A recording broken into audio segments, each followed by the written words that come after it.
Hey, it's State of State. We got your Nittany Line update. It's a football discussion with Tom and Justin, so kick back and press play.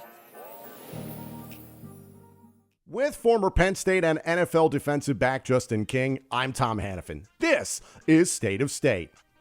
This podcast is presented by BetOnline. BetOnline is the world's most trusted betting platform and your number one source for everything football. From the NFL preseason to college football kicking off soon, BetOnline is every stat, every matchup, and even live odds and spreads while the games are being played.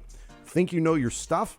Get in on the winner-takes-all $300,000 NFL Survivor Pool for the upcoming season. Now, when the games are over, head to the online casino and get in on a game of blackjack or poker or unwind with over 150 slots games. Head to betonline.ag today and use the promo code BELIEVE, that's BLEAV, to get in on the action. State of State is presented by BetOnline. The game starts here. State of State is proud to partner with Illumination Brewing for another season of crafting State IPA, the perfect tailgate and game day beer for Penn State football fans. State IPA is available starting this coming Monday, August 19th at your local beer distributor, grocery store, plus select bars and restaurants. Visit illuminationbrewing.com/beer/state-IPA to learn more. Must be 21 years or older to purchase. Please drink responsibly.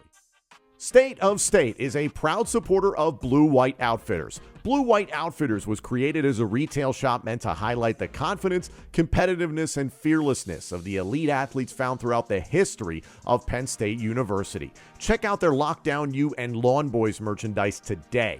All sales from Blue White Outfitters directly benefit Penn State student athletes. Visit www.bluewhiteoutfitters.com today.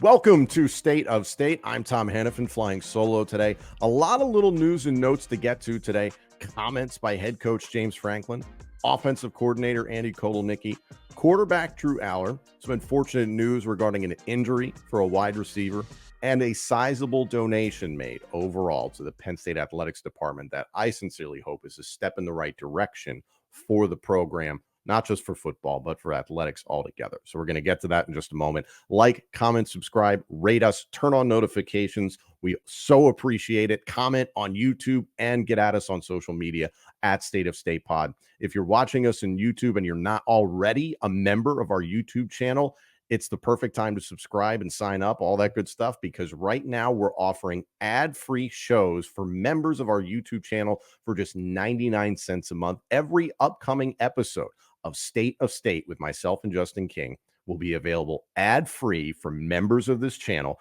for just 99 cents a month. It's something that we've seen requested for a while, and we're finally able to offer it. We're so excited, especially right before the 2024 Penn State football season kicks off on August 31st at West Virginia. Cannot wait for some football. All right, let's get to some of the news and notes before we get to the comments by Franklin, Kotelnicki, and Aller, because I think those are very, very interesting. This is an unfortunate piece of news. Wide receiver Peter Gonzalez, freshman, literally just walked onto campus. It's been reported this week has a, quote, long-term injury that's going to keep him out for a while. Now, we have had him on the show here before. Justin and I think the world of him. Justin works very, very closely with him through LIG Sports Group, so I think it's best that I'm the one commenting on this, and he is not allowing him to have that privacy in that respect. This is so unfortunate because we talked earlier this week about the promise of Tyseer Denmark.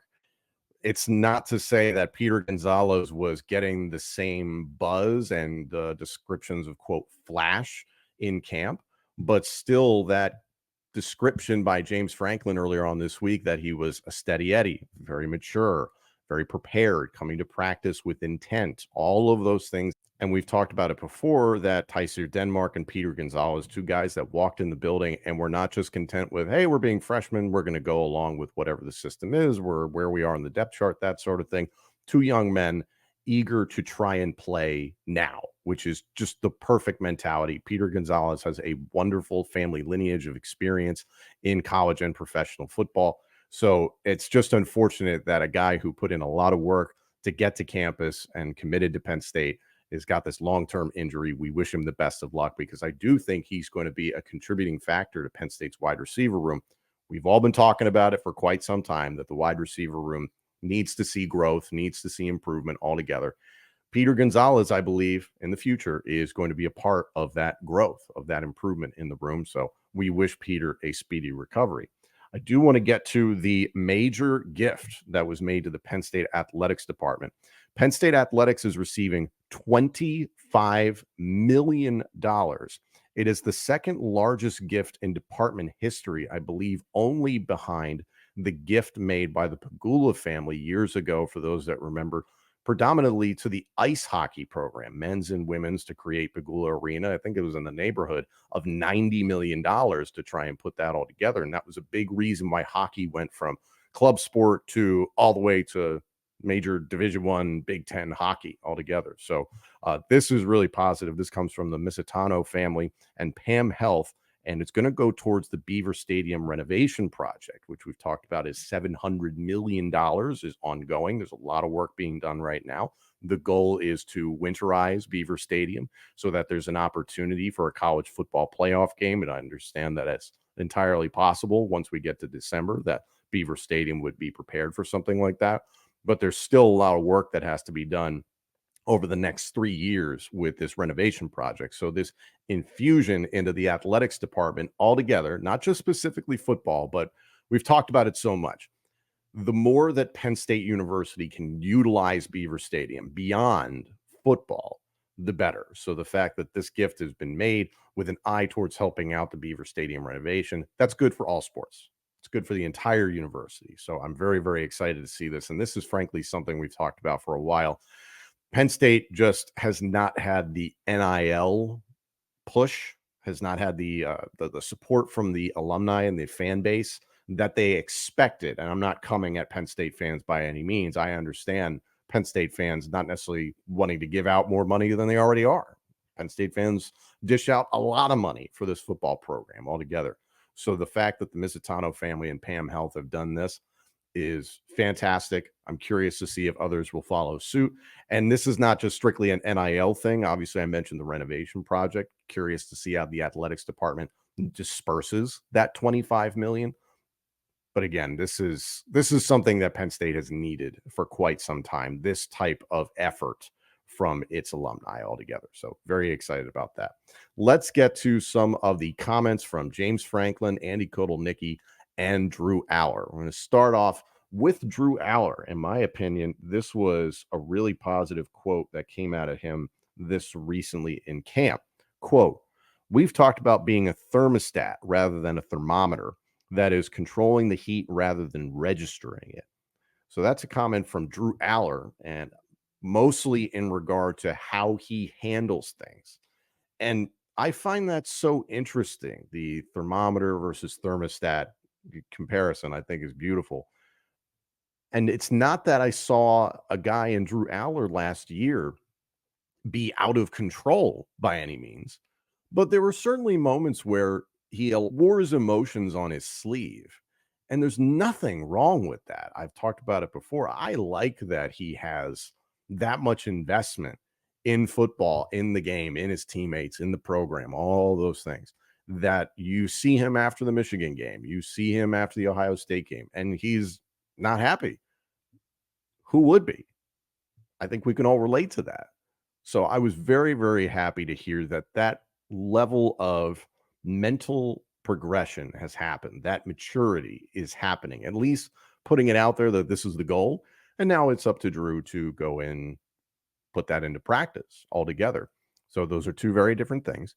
But we have all, as Penn State fans, come at Drew Aller over the last few years, expecting him to be something otherworldly the moment he stepped on the field. Now, yes, those initial flashes in 2022 when he stepped on the field in relief of Sean Clifford against Purdue, we all saw it. Everybody got really, really excited. And then when he took over as starter last year, I think the expectations were just through the roof, video game numbers, whatever you want to call it. That didn't necessarily happen. But you see comments like this from Drew Aller, and it shows you that this just is going to take time. And there's nothing wrong with that. He's a kid. Drew Aller is slowly finding his way as a young person and as a leader on this team and as a player and as an athlete, all of these things, and as a student. There's a lot of layers to this.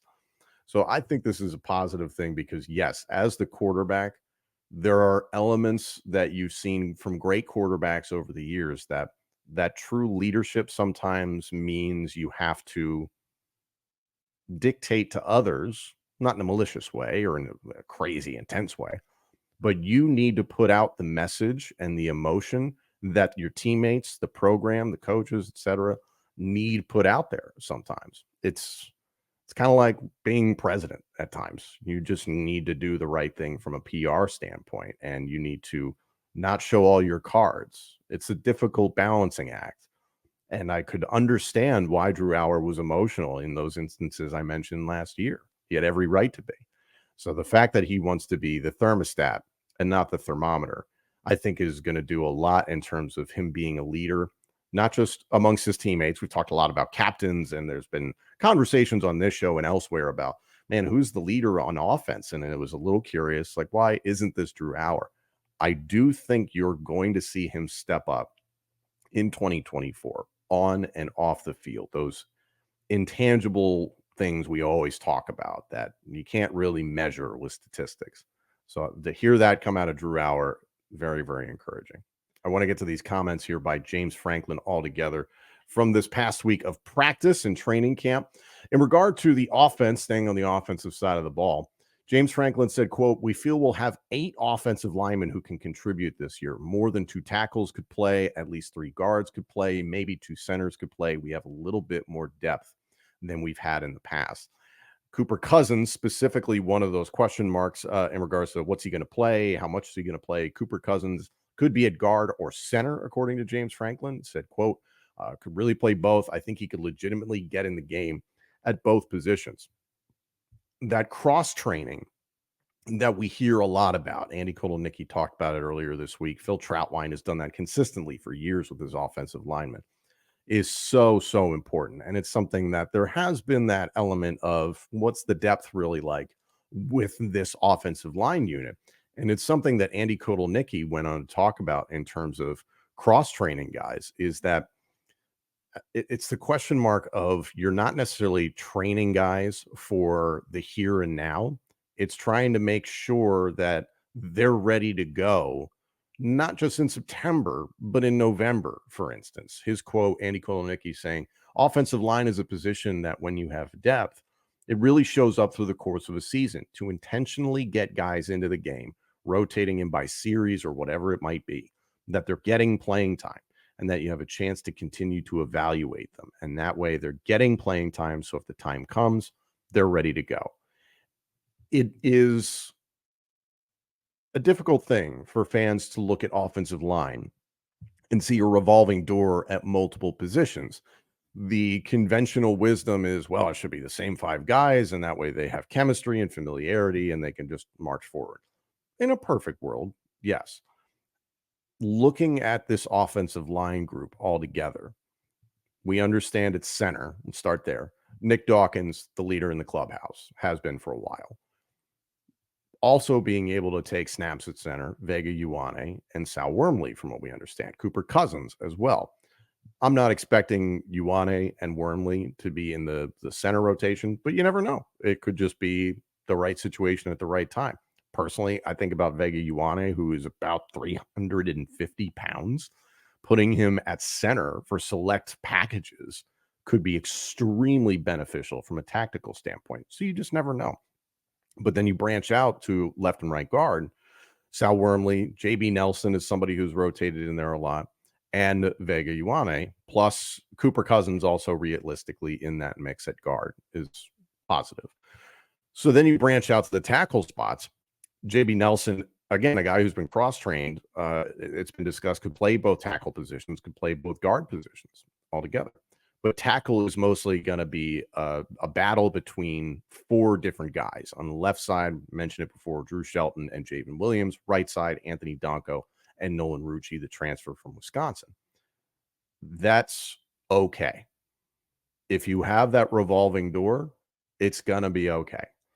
Yes, you would like to see that established five up front, but the way that James Franklin and this offensive line unit are looking at this is we have a lot of talented guys and we can get them in there. We can get experience. And it is that concern about Penn State definitely had injury issues along the offensive line, especially in the interior last season.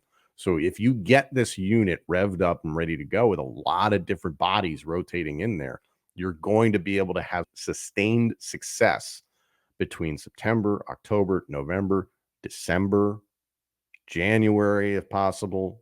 This is about the long game altogether. As has been reported in camp, the physicality has been upped to try and get the team ready for this year and change the culture a little bit.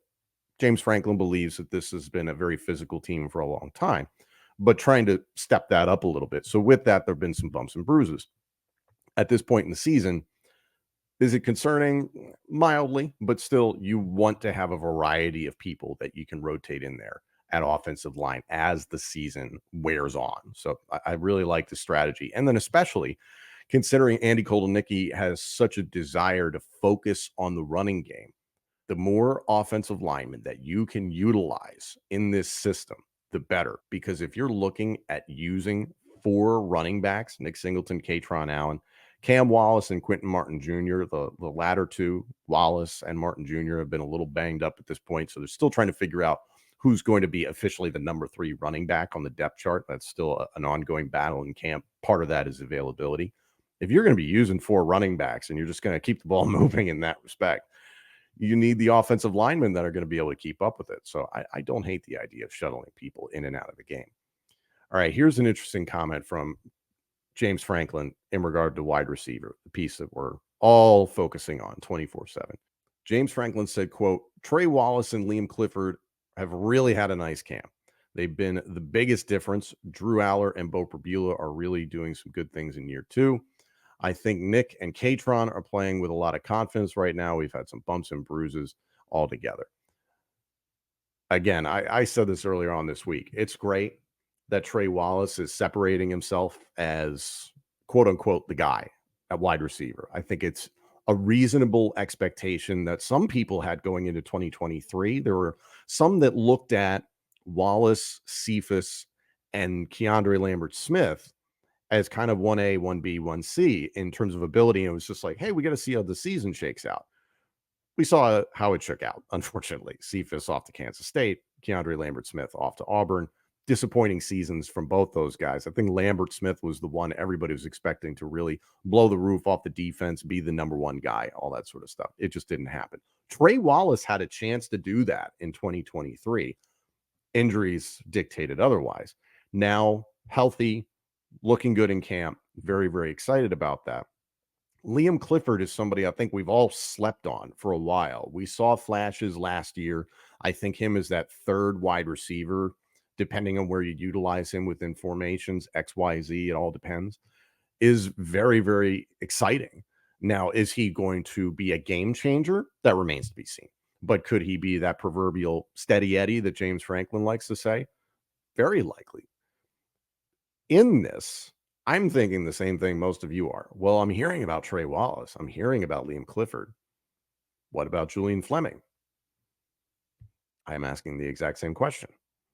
This is the guy that transferred in from Ohio State, was a 5-star recruit, was in arguably the greatest wide receiver room ever assembled there in Columbus. And we just continue to not hear very much about him. So either it's one of two things. One, he's not living up to expectations. 2, the coaching staff is keeping him under wraps, and we'll all be surprised come August 31st. Who knows? I don't necessarily have the answer to that. I sincerely hope it's the latter, but my concern is it's the former. The little we've heard about Julian Fleming has not necessarily been he walked in the door and was immediately the guy. Trey Wallace continues to be the guy. Liam Clifford sounds like he's separating himself. You have Amari Evans in the mix. You have Caden Saunders in the mix. Talked about it earlier this week. Tyseer Denmark is someone who's flashed and is going to fight for snaps altogether this year. I'm very curious to see what Julian Fleming is this year, because it literally is make or break for him. Moving on the offensive side of the ball to tight end, I thought this was interesting altogether from James Franklin, talking about two tight ends. Khalil Dinkins, James Franklin said, quote, he's had some bumps and bruises, so he missed some time. He is a big, strong, fast, aggressive guy, productive in the amount of reps he's able to get. We need to get him back because we think he can be a big part of our offense. This is a really interesting observation, as is the comment about Luke Reynolds at tight end. James Franklin said, quote, Luke Reynolds is going to be a really good player here, similar to a Tyler Warren, played quarterback in high school, transitioned to tight end. Luke has gotten bigger. We've got great competition at the tight end position. He's a guy that is going to play this year. You think about the depth that Penn State has at tight end. It's astonishing. It really is. And it's just this assembly line. And we were here years ago where it was the trio of Brenton Strange, Tyler Warren, and Theo Johnson. Strange and Johnson are off to the NFL doing great things. Now it's Tyler Warren. And it's like, oh, okay, it felt a little top heavy. I think it's pretty well dispersed altogether. The fact that Khalil Dinkins, many people thought was going to be the number 2 tight end, considering the production he had last year, certainly had his moments where he got in there and was very, very productive, has been banged up a little bit. So that does open the door for other guys. Joey Schlaffer is somebody that we've seen a good amount from at this point. We have a good idea of what he is. Long, lanky receiver, very, very good altogether as a pass catcher, improving as a run blocker altogether. But he is just that quintessential athlete that they look for at tight end at Penn State. Ty Howell's done a wonderful job, again, recruiting. Andrew Rappleyea, freshman, came in and certainly looked the part in the blue-white game. Clearly had a lot of little things to learn within the offense, and that's expected of a freshman. Luke Reynolds stepping in and being a guy that, like, hey, he could also be in the rotation. You have 5 credible tight ends potentially that could get in there. It's all depending on availability. But, I mean, Rappleyea, Schlaffer, Reynolds, Dinkins, and Tyler Warren ain't bad. A lot of potential there altogether. Moving on to Andy Kotelnicki, he was talking a lot about some elements within what his offense could be and the way that he's approaching this season. And I was just so impressed by the way that he was talking, because what I heard from Andy Kotelnicki, we all look at this, yes, X's and O's, an old ball coach, all sorts of things. What I heard from Andy Kotelnicki is a wonderful manager of people. And that doesn't matter what job you're in, any field, any occupation. 99% of the time, you're looking to put your specialized people with their best skill sets in the best position to succeed. It's the old adage, you protect your weaknesses and you amplify your strengths. That is evidenced in so many different fields. It doesn't matter what you do for a living. Maybe you have a boss who's great about doing that with what you do. Maybe you have a manager who's terrible about doing that. But when you find those people who really understand the human element within this workspace, that's the sweet spot. And I think that's what Penn State has in Andy Kotelnicki. Some of his comments I really, really love. He was asked about how the offense is doing altogether. He said, I've been pleased. I just care that our guys are getting better every day. We are definitely a better football team from the very first practice I was a part of this spring to now. We've had growth. It's very natural for us as coaches to be critical and never be satisfied. The mistakes that we make, we're correcting. Everyone is coachable and willing to grow. He was asked about explosive plays. The question being, how do you mitigate risk and still be explosive? The reason why Andy Kotelnicki was brought to Penn State from Kansas. Andy said, quote, it comes with design, what explosive plays look like and are. People think about shots down the field, and that might be part of it, but it's not going to be all of it. The intention of maybe setting up plays that are complementary, putting your players in the best position to succeed, and the intention to make sure you are pressing the ball down the field enough that you do have a vision for how much that needs to occur. You can't just rip it down the field aimlessly, but to have things that are complementary to have those opportunities. I loved hearing this. There were so many Penn State fans. I'm not coming at you guys, but last year, everybody was looking at Drew Aller and Mike Yursich and saying, just throw it deep. rip it down the field, that sort of thing. Where are the explosive plays, et cetera, et cetera, et cetera. Honestly, this approach by Andy Kotelnicki makes so much sense. Yes, you're trying to keep turnovers down. Penn State was phenomenal in that department as an offense, but they were not an attacking offense last year. They were conservative and more concerned about protecting the football, protecting time of possession. And ultimately, they would rather give the ball, so to speak, to the defense to win them games. This sounds like an inversion of that concept. And Andy Kotelnicki is taking just an extremely mature approach to understanding don't put the square peg in the round hole. I think it's a very simple premise altogether.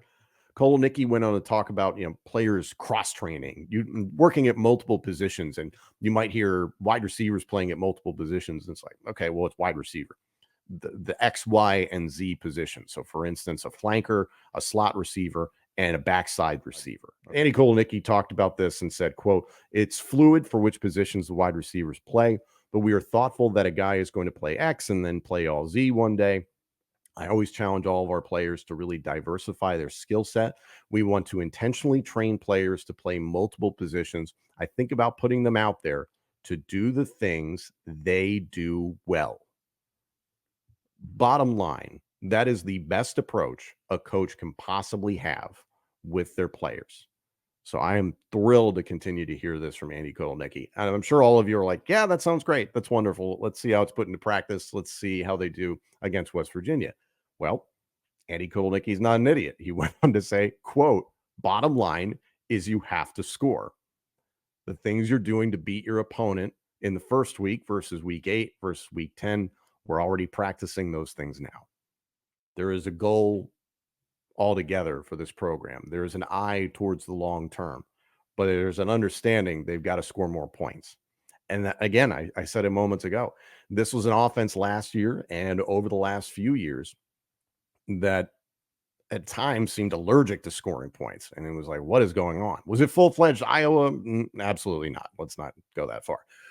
But the fact that there is an emphasis on attacking and dictating to the defense, we've talked about it before. That's been the comment from Andy Kotelnicki. It's why he was brought to Penn State altogether. Very, very positive. This is, I think, right now, best case scenario for what Penn State can hope for at an offensive coordinator position. How is it going to play out on the field? How is Drew Aller going to respond to this? Are the wide receivers going to step up? Are we going to see this fast-paced running style that I've compared to the days of Chip Kelly in Oregon? I think that's probably a closer comparison.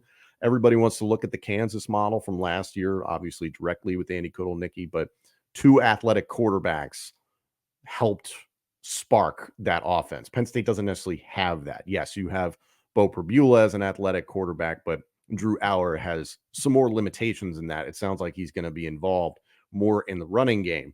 And is he used as a decoy? Is he used to keep the defense honest? Is it the option game, more RPOs, more play action? We're going to wait and see. My feeling is yes on a lot of those questions, but we just have to see what rolls out on the field.